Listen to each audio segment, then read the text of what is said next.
The Magic Tree House, Day of the Dragon King by Mary Pope Osborne. Today we will be reading chapters 1 and 2.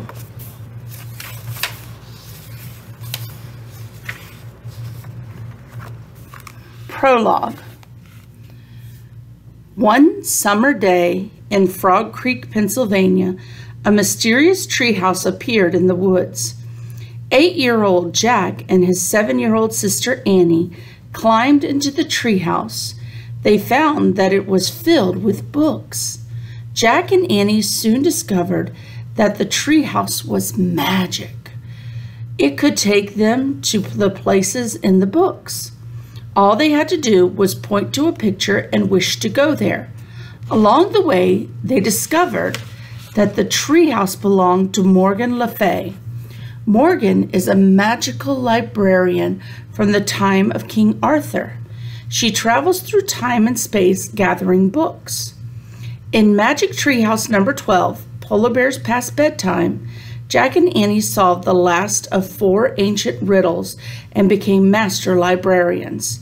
To help them in their future task, Morgan gave Jack and Annie secret library cards with the letters M.L. on them.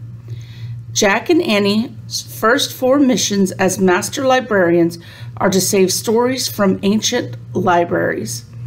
When their first adventure ended, Magic Treehouse number 13, Vacation Under the Volcano, Morgan asked them to return to the treehouse in 2 weeks to go to China and save another story. Now the 2 weeks are over. So we're going to begin the Day of the Dragon King. And remember, you're reading with me and keeping pace. Annie peeked into Jack's room. "Ready to go to China?" she asked. Jack took a deep breath. "Sure," he answered. "Bring your secret library card," Annie said. "I have mine in my pocket." "Yep," said Jack. He opened his top dresser drawer and took out a thin wooden card. The letter M.L. on it shimmered in the light. Jack dropped the card into his backpack. Then he threw in his notebook and a pencil. "Let's go," said Annie. Jack pulled on his pack and followed her. What are we in for today, he wondered. "Bye, Mom," said Annie as they passed their mom in the kitchen. "Where are you going?" she asked. "China," said Annie.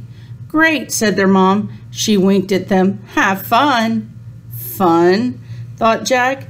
He was afraid that fun wasn't quite the right word. "Just wish us luck," he said as he and Annie headed out the front door. "Good luck," their mother called. "If only she knew we aren't pretending," Jack whispered to Annie. "Yeah," said Annie, grinning. Outside, the sun shone brightly. Birds sang and crickets chirped. Jack and Annie walked up their street toward the Frog Creek woods. "I wonder if the weather will be this nice in China," Annie said. "I don't know. Remember, Morgan said that this would be a very scary adventure," said Jack. "They're always scary," said Annie. "But we always meet animals who help us, or people." "True," said Jack. I bet we meet someone great today," said Annie. Jack smiled. He was starting to feel excited now instead of scared. "Let's hurry," he said. They ran into the Frog Creek woods. They slipped between the tall trees until they came to a huge oak. "Hello," came a soft voice they knew well. They looked up. Morgan was peering down from the magic treehouse. "Ready for your next mission as master librarian?" she asked. "Yes," said Jack and Annie. They grabbed the rope ladder and started up. "Are we still going to China?" asked Annie, when they had climbed into the treehouse. "Indeed," said Morgan. "You're going to ancient China. Here is the title of the story you must find." She held up a long, thin strip of wood. It looked like a ruler, except it had strange writing on it instead of numbers. The Chinese discovered how to make paper. It was one of the world's most important discoveries, said Morgan, but you are going to a time earlier than that, to a time when books were written on bamboo strips like this one. Wow, said Annie, pointing at the figures on the bamboo. So this is Chinese writing? Yes, said Morgan. Just as we have letters, Chinese writing is made up of many characters. Each one stands for a different thing or idea. These characters are the title of an ancient Chinese legend. You must find the first writing of the legend before the Imperial Library is destroyed. Hurry, let's go, said Annie. Wait, we need our research book, said Jack. Yes, you do, said Morgan. From the folds of her robe, she pulled out a book. On the cover was the title, The Time of the First Emperor. Morgan handed the book to Jack. This research book will guide you, she said, but remember, in your darkest hour, only the old legend can save you. But we have to find it first, said Annie. Exactly, said Morgan.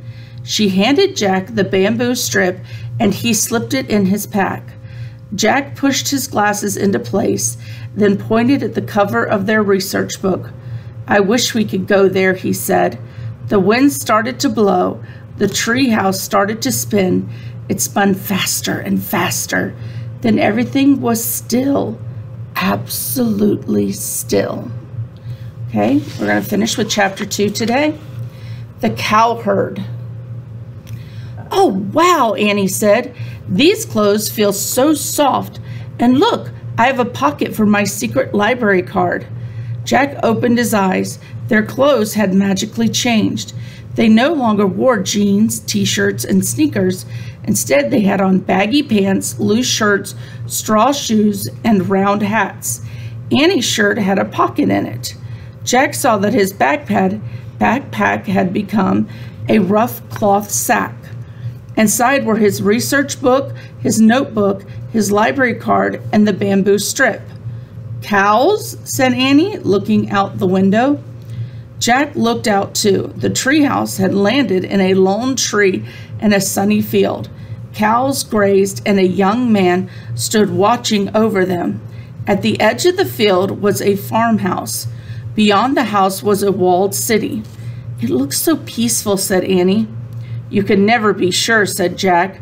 Remember, Pompeii looked peaceful before the volcano went off. Oh, yeah, said Annie. Let's see what the book says, said Jack. He reached in the sack and pulled out the china book. He opened it and read aloud. Over 2,000 years ago, China was ruled by its first emperor. Because he chose the dragon to be his symbol, he was called the Dragon King.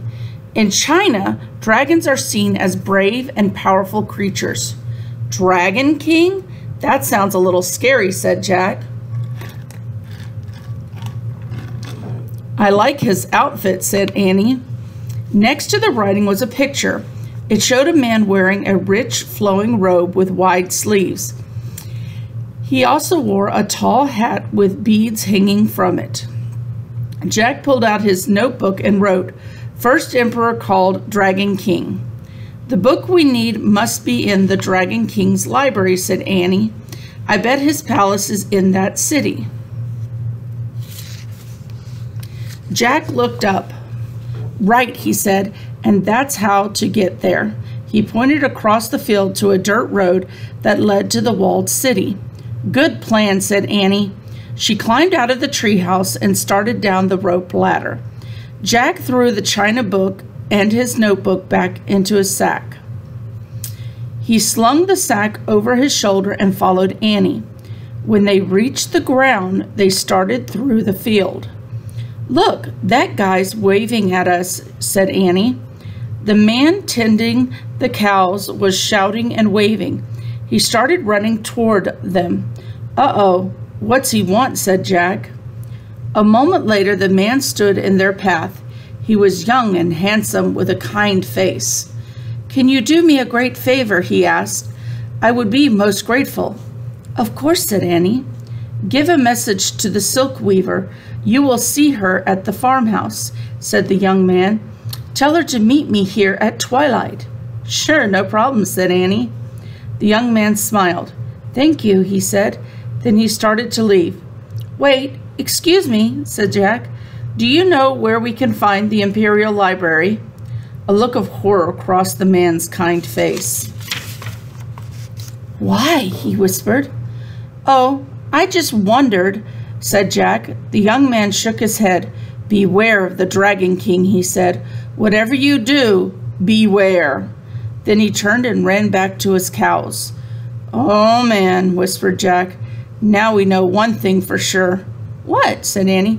"This place is not as peaceful as it seems," Jack said. All right, we will discuss this later.